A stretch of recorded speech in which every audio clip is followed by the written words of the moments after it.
नमस्ते, welcome to this quick high yield explainer. आज हमारा फोकस है कुष्ठा रोग पर। ये टॉपिक ये लिटरली हर साल एग्जाम में आता है, राइट? 5 और 10 मार्क्स वाले क्वेश्चन सिक्योर करने के लिए ये एब्सोल्युटली क्रिटिकल है। तो बिना टाइम वेस्ट किए सीधे पॉइंट पर आते हैं और इसको क्रैक करते हैं। आज का हमारा रोड मैप बिल्कुल क्लियर है। परिभाषा और निदाना से स्टार्ट करेंगे, उसके बाद संप्राप्ति, सारे मेजर और माइनर टाइप्स, और फाइनली वो डायरेक्ट क्वेश्चंस जो एग्जाम पेपर में डेफिनेटली दिखेंगे। तो चलिए सबसे पहले फाउंडेशन क्लियर करते हैं, परिभाषा और निदान। देखिए, मॉडर्न मेडिसिन में स्किन डिजीजेस बहुत अलग तरीके से क्लासिफाई होती हैं, पर आयुर्वेद का अप्रोच एकदम क्लियर है। त्वचा कुर्वन्ति वैवर्ण्य, बेसिकली कोई भी ऐसी व्याधि जो स्किन और बॉडी टिश्यूज का पूरी तरह नाश कर दे, वो कुष्ठ है। और इसमें 4 मेन विलेंस हैं। एक्चुअली स्क्रैच दैट, 4 मेन दुष्य हैं: त्वक, रक्ता, ममसा और अंबु यानी लसिका। ये core definition as it is exam में लिख कर आनी है, बिल्कुल मिस मत करिएगा। अब सोचिए, ये बीमारी होती क्यों है? निदाना को ध्यान से देखिए। डाइट और लाइफस्टाइल तो है ही, जैसे विरुद्धाहारा लेना, अध्यासना या दिन में सोना। पर एक सबसे कॉमन मिस्टेक जो लोग करते हैं, धूप से आए या हेवी एक्सरसाइज की और तुरंत ठंडा पानी पी लिया। लिटरली ये एक बहुत बड़ा ट्रिगर है। इसके अलावा पापा कर्मा और जेनेटिक्स भी फैक्टर्स माने गए हैं। लेकिन बॉटम लाइन क्या है? ये सब मिलकर आपके पित्ता और रक्त को दूषित करते हैं, और इनके बिना कुष्ठ मैनिफेस्ट हो ही नहीं सकता। Absolutely impossible. Okay, moving on to संप्राप्ति और पूर्वारूपा। ये बीमारी एग्जैक्टली बॉडी में डिवेलप कैसे होती है? संप्राप्ति का जो step by step flow chart होता है ना, एग्जामिनर्स एग्जैक्टली यही ढूंढते हैं आपकी आंसर शीट में। देखिए कैसे बिल्डअप होता है। पहले निदाना सेवना हुआ, उससे आपके तीनों दोष यानी त्रिदोष प्रकोपित हुए। फिर उन्होंने आकर उन 4 दुष्य यानी त्वक, रक्त, ममसा, लसिका को खराब किया। जब ये सातों द्रव्य स्किन में जाकर लॉज होते हैं, वहां स्थाना संश्राया करते हैं, बस उसी एग्जैक्ट मोमेंट पर लीजन्स या मंडल की उत्पत्ति होती है। ये step by step journey tips पर होनी चाहिए। पर क्या कुष्ठ अचानक आ जाता है? नहीं, बॉडी पहले ही वार्निंग सिग्नल्स देती है।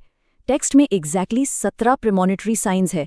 इनमें से कुछ एब्सोल्युटली गिव अवे हैं, जैसे स्पर्श अज्ञानता यानी स्किन का सुन पड़ जाना, नमनेस, या फिर पसीना बिल्कुल ना आना या बहुत ज्यादा आना, और हाँ, स्किन का डिस्कलर होना या अचानक बहुत हार्ड और ड्राई हो जाना। अगर ये साइंस आ रहे हैं तो समझ लीजिए डिजीज प्रोसेस स्टार्ट हो चुका है।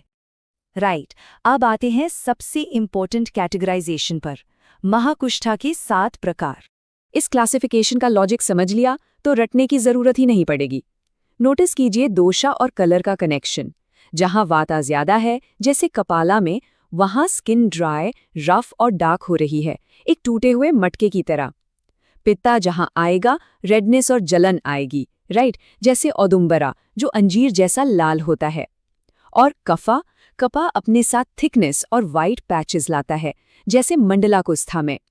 ये कलर कोडिंग वाली ट्रिक मेमोराइज करने के लिए एब्सोल्यूट गेम चेंजर है।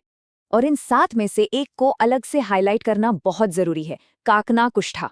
क्यों? क्योंकि ये अकेला त्रिदोषिक डोमिनेंस वाला है, एक लाल और काले गुंजा सीड जैसा दिखता है, इंटेंसली पेनफुल होता है, और सबसे बड़ी बात, ये टोटली असाध्य है, कंप्लीटली इनक्यूरेबल। एग्जामिनर का फेवरेट स्टैंडअलोन क्वेश्चन है ये, इसलिए इसको डायरेक्टली याद रखना है। महाकुष्ठा के बाद चलिए अब क्षुद्रक कुष्ठा की 11 टाइप्स देखते हैं। अब 11 नाम एक साथ सुनकर थोड़ा ओवरवेलमिंग लग सकता है, पर मेरे पास इसके लिए एक अल्टीमेट हैक है। बस ये निमोनिक याद रखिए, ACKV DPS। पिक्चर दिस, केंद्रीय विद्यालय यानी KV और DPS स्कूल्स में AC इंस्टॉल हो रहा है। ACKV DPS, that's it. Exam hall में ये 11 के 11 नाम 1 सेकेंड में क्लिक करेंगे। Let's break it down quickly. A से एकाकुष्ठा और अलसाका, C से चर्माख्या और चर्मदाला, K से कितिभा। यहाँ एकाकुष्ठा को डबल स्टार कर लीजिए, ये वाता कपा डोमिनेंट है और इसमें लार्ज फिश स्केल जैसे लीजन्स आते हैं।